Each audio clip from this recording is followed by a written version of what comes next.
Today, guys, we're going to be talking about a lifetime of financial mistakes, from blowing my nan's savings on fish and chips to finally finding out what investing actually means. I wrote this all down out from my head yesterday, so I'm going to be reading it as we go. If you're not interested in this, that's fine. If you just want to see opening Pokemon packs, there's going to be no opening Pokemon packs. But I can show you a card. There's a Houndoom. Anyway, nobody has to like, share, or comment this. But if you get some financial independence or a slight bit of information from what crap I've gone through over the years trying to be an investor, then it's worked. Okay, childhood. I was brought up in good circumstances. We had a kind of a caretaker's house on the side of a school. It was a council house. It was detached, 3 bedrooms, big garden, 2 lounges, lovely house. My dad was very lucky to get this house because he got the job of the caretaker. Eventually, the council, thanks to Margaret Thatcher, offered to sell us the house. Luckily, it had just been modernised, but they sold us the house. I think it was £40,000. Now it's like 350 now, but so I had a fantastic upbringing. Both my parents worked. All I did was play football, go to school, eat crisps, play on the Mega Drive, play with my mate Archie. So then we went to school, primary school. I don't really remember much of primary school. I don't think I was mentally developed enough to remember half of the stuff in the past. But high school, I remember quite well. I wasn't a high-flying student. I was pretty much swimming in the cesspool. The type of class, if you can get the day, month and year right on the top of your paper, you're doing pretty well. So financial education over that whole 5 years of school was pretty much zero. I had none at all.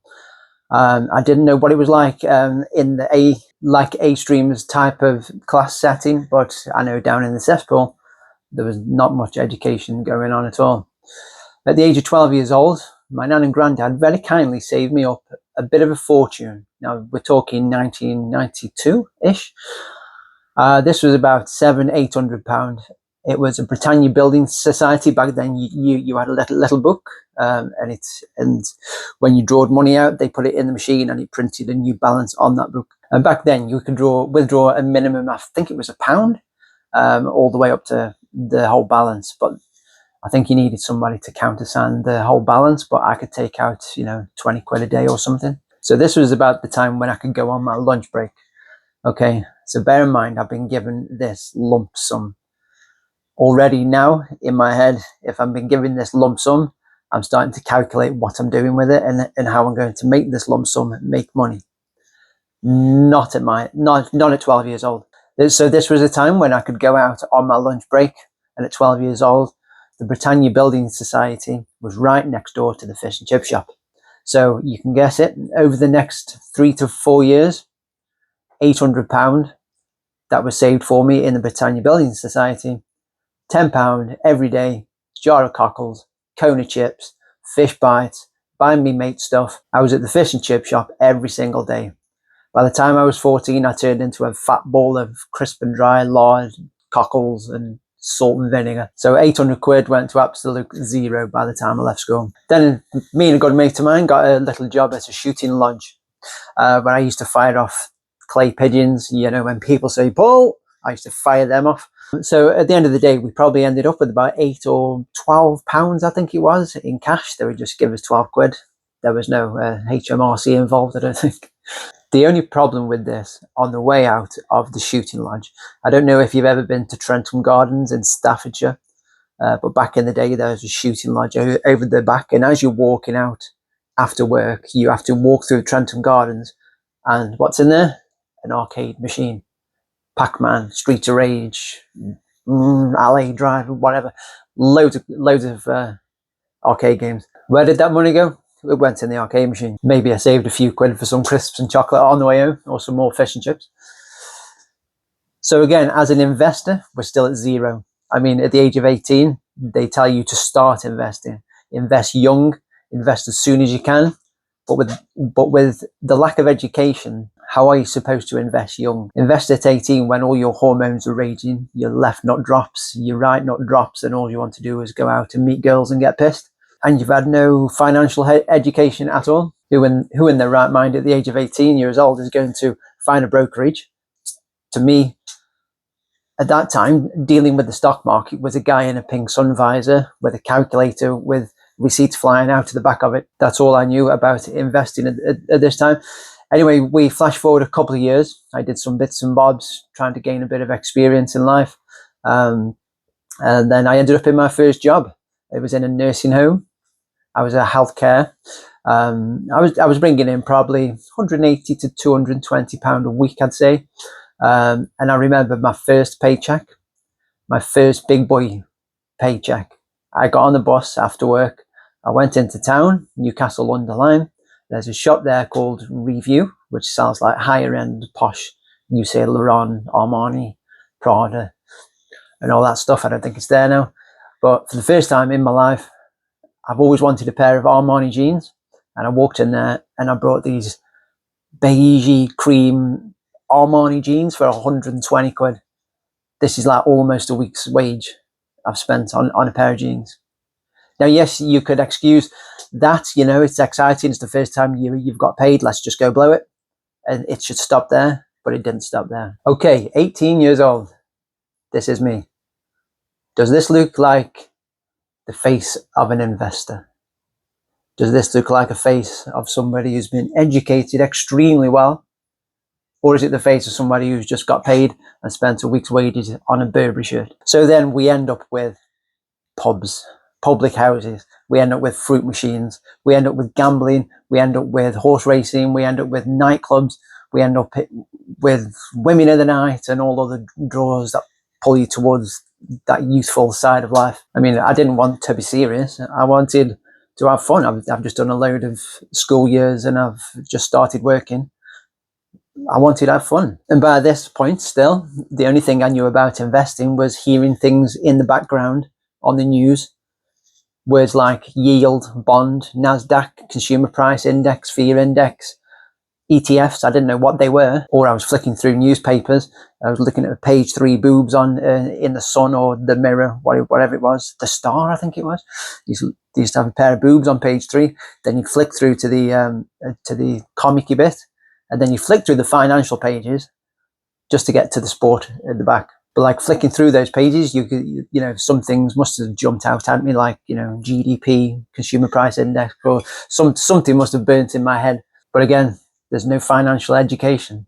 It's just what's been subconsciously filtered into my brain over the years. So yeah, I would get paid. I would blow it all.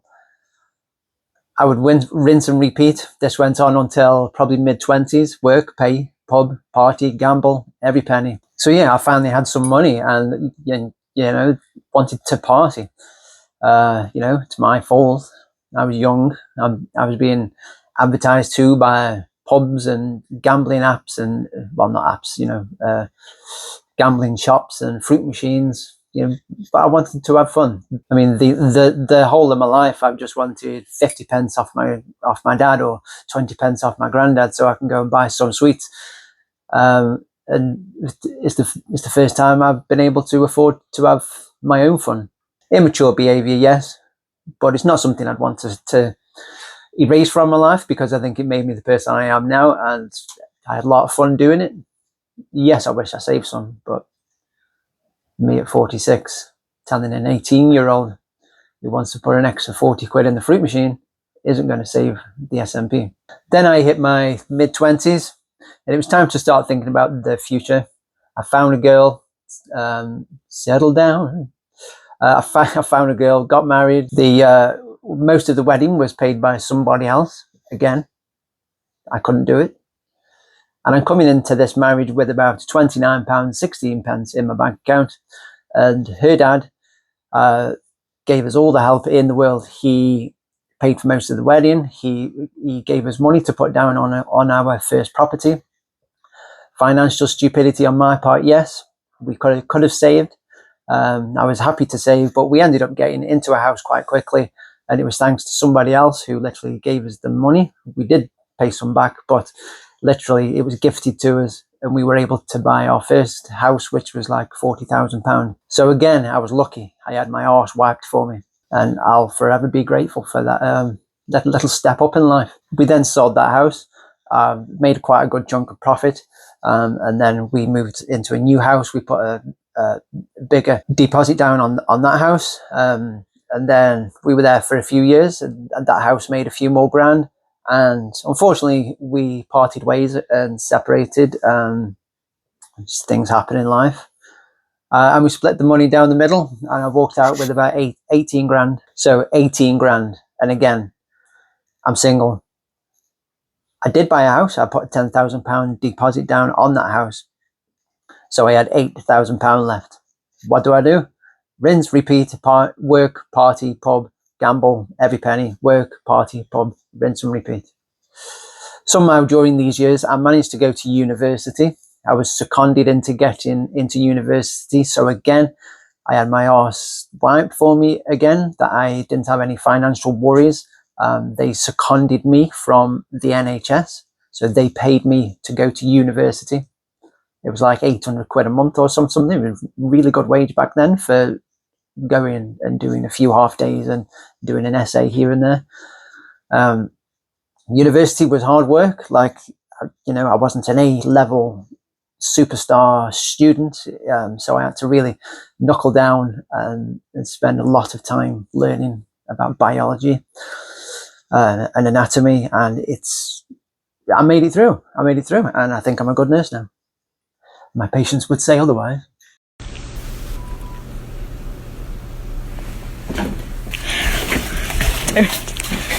So again, I got a leg up in life, thanks to the government, how it was back then. Now everybody comes out with massive student debt, and they're on the back foot from day one. I'm talking about trying to invest, and I've been given all these little life pushes, but I'm not taking the hint. And today's kids it's so much more easy getting into debt, and they are student loaned up to the hilt. It's harder for them to even think about investing. And so what hope have they got? So if somebody actually sticks around and watches this video and they get something out of it, I'll be happy. But like I said, it's just a bit of a diary for me, because if I ever lose my marbles, I can go back and watch this video. So where were we? Oh yeah, we went to university. I'm a nurse. Congratulations. So I worked my way up in orthopedics. Very gruesome, the halo tractions in the head where they screw them in and all that sort of stuff. It was well cool. Well, I shouldn't say cool. It was horrendous for the patients, but I really found it interesting. And then I moved into intensive care, which was really intensive. That again was a lot more learning. So I was in the NHS. The pay was, pretty damn good back then, especially, inflation and everything. Now I could buy a lot more stuff. So then I met a girl, smooth fucker. So we moved in together after, quite a short time, really, into the house that I owned, which I put that £10,000 into. We sold that for 95. So we put a bigger deposit of £25,000 into a bigger house, which then made more money, which was then sold for 165 grand. And then we moved down to Cornwall, because Cornwall is a beautiful place, but there's no nurses. So there was lots of jobs. I had the opportunity to move down to Cornwall. So when you zoom out from the age of, when did I start work? 16, 17, up until the age of 46, you're pushing 30 years. And I moved down to Cornwall with about 29 grand. So that's about £1,000 a year return on investment over 30 years. That is shocking. So I was about 38, 39 now, and we got 2 kids. We were living in Cornwall, and I was on a good wage. So at about the age of 35, I needed to start looking at the future. Now, I need to learn what investing is, because I knew what it was, but I didn't know what I should invest in. Nobody was going to teach me, so I thought I'm going to teach it myself. So this is where my investing journey got very fragmented, disjointed, and it just shows a lack of knowledge in investing when I started this journey. So we're settled. We've got 2 kids, quite a lot of disposable income now. So I started with investing for the first time. What did I go with? Silver. I went in with silver, tangible silver. 1 ounce pure silver coins, bars, rounds. Sexy stuff, dinosaurs. But they're all 999 pure silver. I would do a lot of research on these on silver, and it was showing me things like it's got a good investment, it's a hedge against inflation, which it is. I'm not contradicting that one. It's a store of value. There's nice pieces of art on them, pretty patterns, and they have a tangible worth. They have monetary worth. So like it's got a monetary value. If you look at a 1 ounce coin, which is about £40 an ounce now, it'll still say on it somewhere that it'll say something like £2 on it or £1. Even a £2,400 1 ounce piece of gold will still say it's worth £100. So you can use it in the shops. You can legally walk, not walk into a petrol station. You can drive into a petrol station. You can walk into a petrol station, fill your tank up with £100 worth of fuel, and go in and pay with a gold coin. You wouldn't do this because that gold coin's worth 20 times more than the face value of that coin. But I'm going on a tangent now. So this took me on a bit of a rabbit hole when it came to my first investing. I don't like it doing that fucking quick. So the first thing I saw was this German sort of bar on eBay. I think it was like a 3 or 4 ounce bar of silver on eBay, which had been found in the attic. Anyway, I brought it and it turned out to be tungsten. Fake. What's tungsten for? Weighting darts, that's about it. Then I was like, okay, I need to learn more.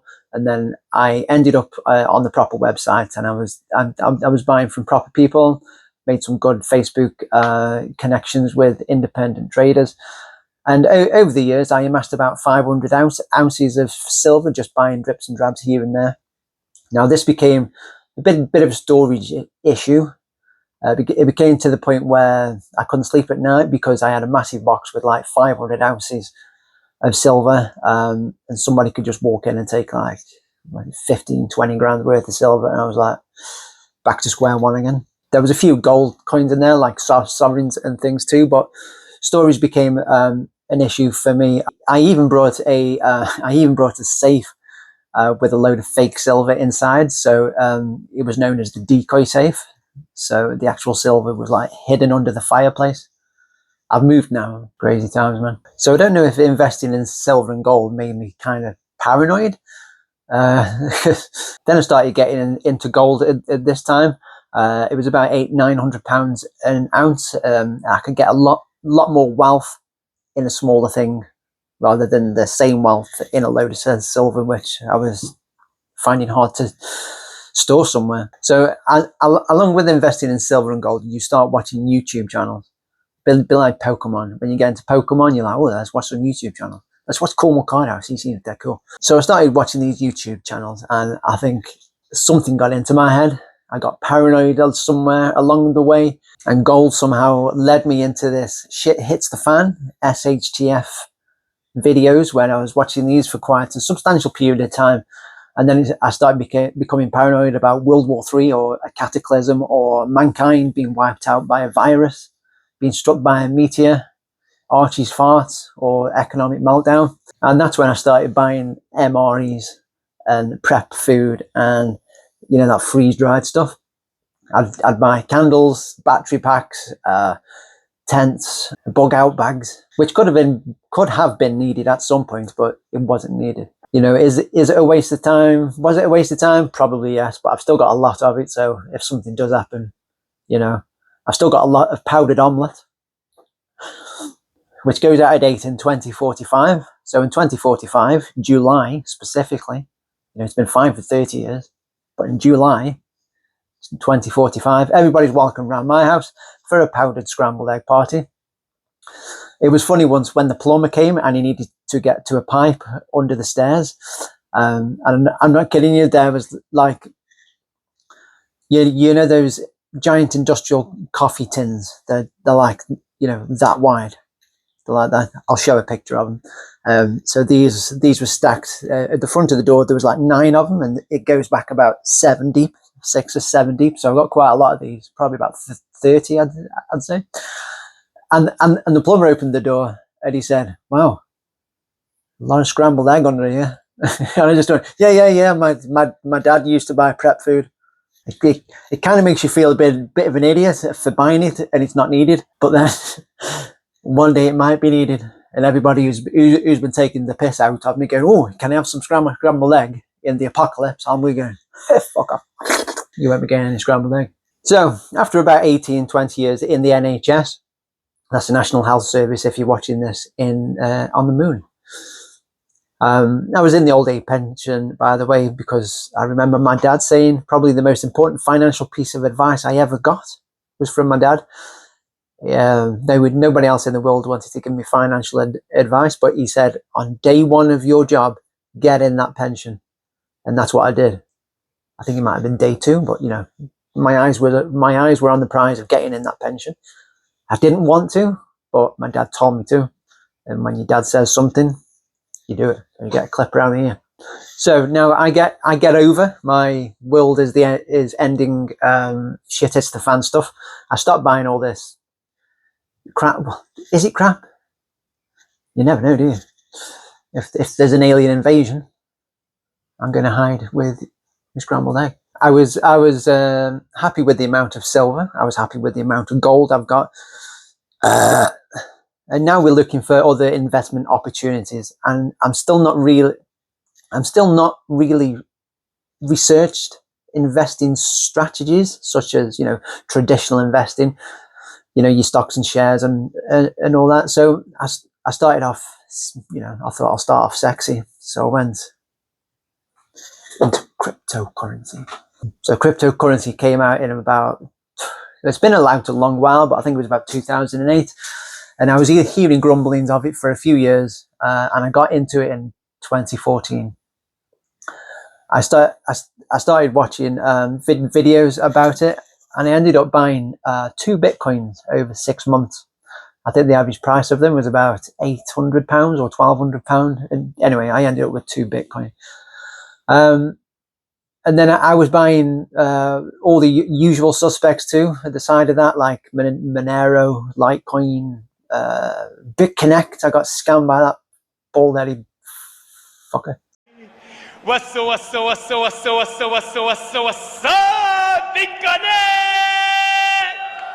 But anyway, Bitcoin went up to about £4,000 each, and I was like, Jesus, this is the most money I've ever made. So what did I do? Of course, I sold them. So I ended up selling both of them. Looking back now, obviously, we know how stupid of a move this is. I also put 200 quid into a thing called something being shilled on Twitter at the time called Shiba, which was another cryptocurrency on the Ethereum blockchain, I think. I think there was about 5,000-6,000 cryptos at the time, maybe 9,000, and this was like near the bottom of that. It was like 6,500 position at a market cap of about 5 million or maybe even less. So there was a lot of buzz on Twitter over this. It's going to the moon. So I got FOMO. I was like, fear of missing out. So I just took 250 quid in just because I didn't want to miss out. Flash forward to today, that's worth about 50, 60 grand. But I was sat and I was watching this thing get pumped and pumped and pumped, and my 250 quid turned into 4 grand. And I sold it.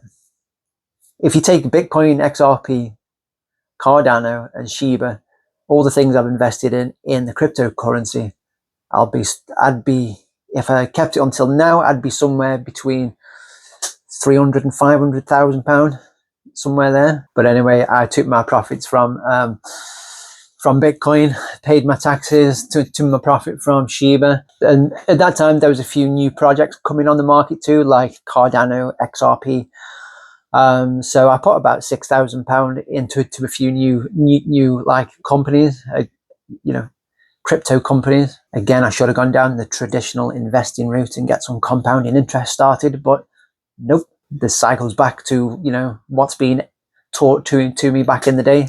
Nothing. So anyway, flash forward a few years, XRP and Cardano do what they did, and I managed to get 20 odd grand out of there. So I was feeling pretty good, paid my taxes.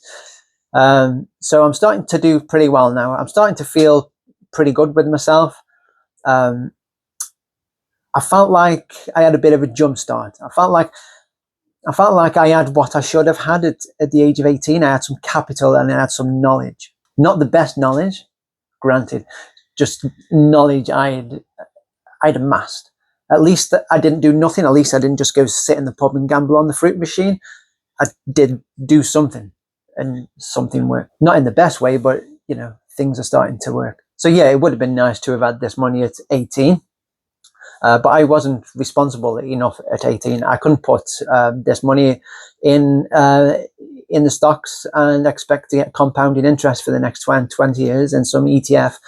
I needed to have all these ups and downs. I needed to have these wins. I needed to have these losses to actually understand what I needed to do from this point.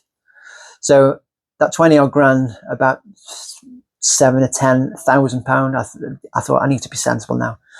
Went straight into the S&P 500, into a Vanguard fund. About 5 grand went into premium bonds, which is still there now. It's gone up a little bit.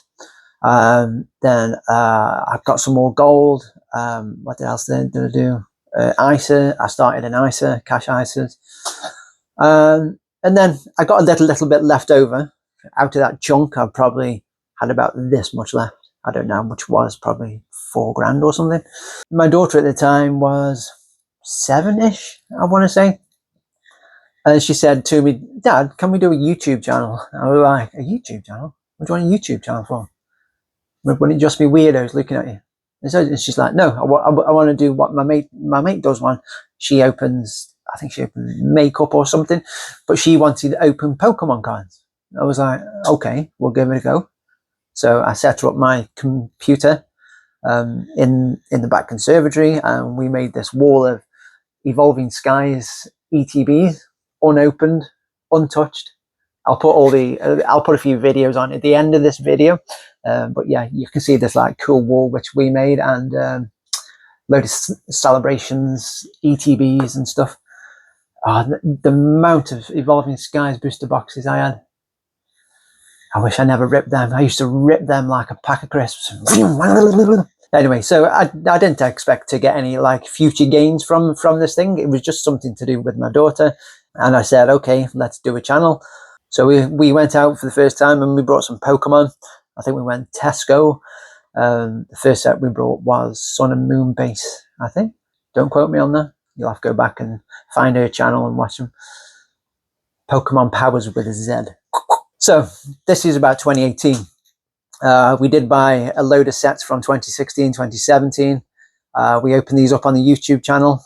I'm not going to show you right now what we put. I'll put it on the end of the video, like I just said. We opened, like I said, we opened Evolution's Sun and Moon base set, Team Up, Evolving Skies, celebrations, just so much. And we had a lot of fun. We had a lot of pulls. We didn't quite understand the pulls we had. Now some of them are worth like 300 quid, and a PSA 10 they're probably like £2,000-3,000, who knows. So you can start to see where these kind of investments, the fun investment, trying to keep doing that, start to creep into my life. I started looking at Pokemon in a different light than I did before, because especially this side of Pokemon, especially when I've been through a bear market and I've been through 2 bull markets. I've had the experience of pulling the cards which were worth £100 and seeing them listed on eBay for £600 3-5 years later. I've had the exposure in the market, the ups and downs, the ebbs and flows. I've begun to understand how Pokemon works. Yes, it's not a guaranteed thing. It's only cardboard. It's a speculative thing. like I've always said, it shouldn't be any more than 20% of your overall net worth. Imagine 18-year-old me saying that. Oh, how times change, man. The more things change, the more they stay the same. So every month I would probably get an ETB and a booster box, maybe 2 booster boxes. Over the years, we must have opened like 30 celebrations boxes and about 20 evolving skies ETBs and about 10 booster boxes and sun and moon, and it goes on and on and on. We opened a lot. I spent too much. That's what I do. I go in too hard. Bit like this YouTube channel. I've gone too hard, and then I'll probably phase off now and do like 1 video every 5 years. No, I'll try and stick around if somebody watches me. So we did all this, and then the Pokemon market crashed. And I just put everything in a box. My daughter sort of lost a bit of interest in it. I just put it all in a box. And then I started to look at more traditional investments. I knew about compounding interest, but I always thought I had more time. Only at like 42 years old did I realize that, no, I haven't got more time. I should have been doing this at 18. But like I've said, with the lack of knowledge and the lack of capital mixed in with the hormones and pubs and girls, and who's going to invest at that age? Unless you're lucky enough to be born into money, who's going to do it? It's the age-old saying, I wish I knew then what I know now. It's a Rod Stewart song, isn't it? I wish that I know what I know now when I was younger. A beautiful voice, really. Okay, a bit of Rod Stewart for you. Now, because of all this, like crap over the years, the good times, the bad times, the missing out on bull runs, the missing out on money, the selling early, the playing the stock market, putting puts and calls in, using 10x leverage like an idiot and getting liquidated. Because of all these reasons now, why I can say that I think I'm a responsible investor, because I've been through all this shit. Now, everything I buy, everything with disposable income has to have investment potential. Just for instance, I don't know if you can see this. I had to buy a light because, you know, I'm doing YouTube. This is, you know, you could sell this, but it's being held up by a 1 kilo block of copper, which was about 12 quid. You know, everything has to be investable. And I just grabbed a shed load of coins out of the safe there. You can see copper, loads of silver. So everything I buy now is, I try to get something that's investable. So as soon as I get paid, my disposable income is divvied up into cash ISAs, the S&P 500, premium bonds, savings, emergency savings, which are okay now, so I can leave that. So I don't have to put any more in the emergency savings. And the rest of it, 20%, goes into Pokemon and One Piece and Lorcana and just sealed Pokemon products. It took me a long time to realize that investing in the stock market is boring. I've been in and out of the stock market 3 times over the past 15 years because I got bored with it. But I've come to the realization that it has to be boring. It took me a long time to understand that watching charts go up and down has to be boring, because I don't want to look at it then. You know, it's boring. I'll just leave it alone. I auto fund into these ETFs every single month, and I don't even look at them. I've got reinvestment of dividends turned on, and they just go and do their thing. Compounding interest, baby. If you don't take anything away from this video, just go and research compounding interest and how you can benefit from it, especially if you're like under 30 years old. So yeah, my S&P 500 now, it can be up, it can be down. Tesla can do what it wants. Google can partner with somebody.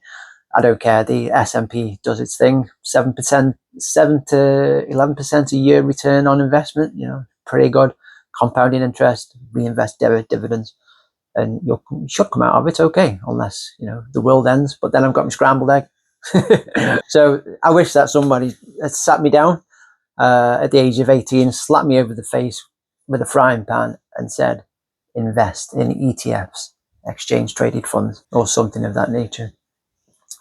So investing should not be fun, but I think 20% of your investing should be fun. Otherwise, what's the point? You know, you've still got to live life. You've still got to have fun. We're on this ball of rock flying through space in the middle of the universe, which may or may not be a simulation. You've got to have a bit of some fun somewhere. Nowadays, I think kids are a bit more financially wiser than we were as a demographic. There's a lot more focus on financial independence. There's a big like YouTube and TikTok phenomenon amongst the kids called FIRE, which is financial independence, retire early. That's right, Nate. Financial independence, fire early. Yeah, go and look at the FIRE videos. People are showing you how to invest young, and these are like 16, 18-year-olds doing these, showing kids how to invest. You know, we're not waiting for the adults anymore. I was sat there at school looking up, going, teach me something, and there was just nothing there. So the kids are taking the reins on this one, and I think it's good. Like I came out of school and I got my first bank card, and I was nervous to put it in the hole in the wall in the cash machine in the ATM, because nobody had ever shown me how to use one. And I was like, is this going to take my card? Am I going to press the wrong button? Am I going to set a nuclear war off? You know, I didn't know what to do.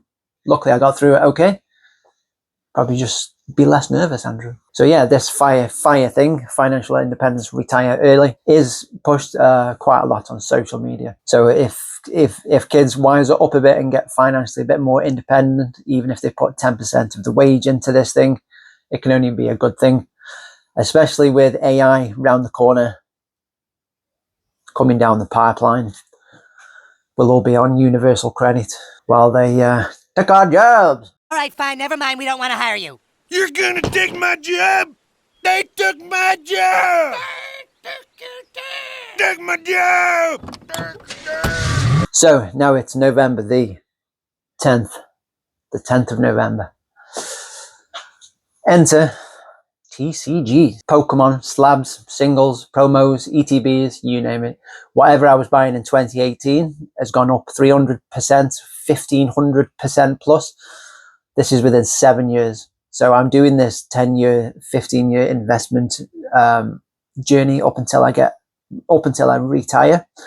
I'm focusing mainly on sealed products, because I think that's got more the potential. You know, when you open a booster pack or a booster box, you've got a 99% chance of losing your money, but you've got a 99% chance of making money over 5-10 years on sealed. So it kind of makes more sense for me to just have the boxes, just appreciate them, just look at them. It's nice to have them sealed, whatever, give them a kiss, and they're all in the cupboard, and I'm filling that cupboard up. So over this next 10 to 15 years, there's a potential for another 2 bull runs in this sort of investment timeline. So fingers crossed, I might get scared and cash everything out on the first bull run in like 2031 or something, 2034. But hopefully this pushes up until about 2040. And again, if nothing happens, it's been fun. It's been only 20% of my net worth, so I'm not going to be that disheartened. If they all tank, hey, I'm going to get the family around and we're just going to rip every single box open, because I don't really care. That'd be a good YouTube video, wouldn't it? Like just get like 15 years worth of booster boxes from about 10 different sets, and just have a load of kids opening packs. Be a waste of money, but it'd be fun watch. So these YouTube videos I make, they're more of a diary for myself, you know, something to look back on when I'm 80 years old, when I got Alzheimer's, and go, you know, damn, he was a handsome fella. But no, seriously, I get locked out of so many accounts that it's not even funny. I lose my passwords. It's, you know, unless YouTube shuts down, I can just pop these videos back up on YouTube and just watch them again and get some nostalgia. I'm actually locked out of the one we did 7 years ago on the Pokemon Powers one. I'm locked out of that, but I can still go back on YouTube and reminisce and watch the videos and download them, screen record them, wherever. I'll pop some on the end if you're interested. So that's pretty much the end of this video. You may find my investing journey, I'll do it again, a bit pathetic, and it probably was. Well, it was. You know, there was blame on both sides. There was blame from me for not pushing, but there was blame from the establishment for not pushing either. I should have asked, but I don't know what I was asking, because, you know, how can you understand if you've never been taught anything? So I think finally at the age of 46, I'm 46 now, looking good for it, I finally got a bit of a grasp on what I'm supposed to be doing. So yeah, if you want a bit of a discussion, put some comments down in the comments section. Leave a like if you like. Don't have to. I'm not really doing these YouTube videos to make money and become some big superstar. I just, like I say, it's more of a diary. It's like write it down, but it's in video format. And I think some of the things I say, most of them are stupid, but some of them could help somebody, and I'd rather put that out there. If you want to ridicule my decisions in the comments, go ahead. I think they are stupid. You know, just remember, he who laughs at himself never runs out of things to laugh at. Is that Socrates? Oh no, it was me. Cornwall Card House. Out.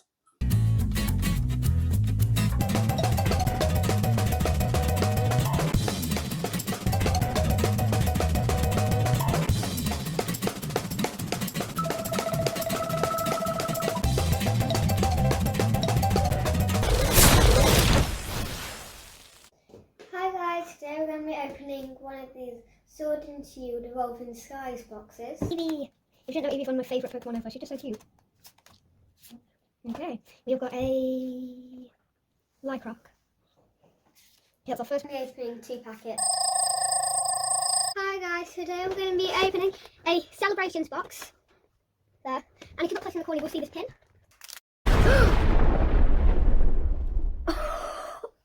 Rom. I've not forgot. For Pikachu! For Pikachu! I can't say it. Litten. Anyway, let's get on with this. Douche. Reshiram, which I think, before I take that card off, I think we needed. And the Leafeon VMAX, which you guys will get to in a minute. And I also love the Flareon VMAX, one of my faves. Flareon Baby. And then Shigella, you've seen Surf Pikachu, I also love that one. There's the Umbreon, Surfing Pikachu. And also guys, you didn't know it, Surf Pikachu price has gone up. Yeah, you've got my favourite, if you want to press a little bit, the Leafeon VMAX. My favourite, what I say in every video. And yeah, I also love the Pikachu VMAX, which you guys will get to see in a minute. But we've got the Mewtwo EX. It's quite nice. And yeah, I also love the Flying Pikachu, which I just recently pulled. And I've got the Pikachu, which I just talked about, Pikachu V. And I also like the Leafeon VMAX, which is also up here. Leafeon VMAX, which I love. We've also got the Espeon V, the Umbreon VMAX, the Umbreon V, the Jolteon V, which you guys get from Cirque, the Umbreon VMAX again. We've got Mewtwo GX, which you guys will get to again in a minute. And yeah, I'm going to send all these cards off in a month. And then if you go up a little bit, guys, and then across, you will see what we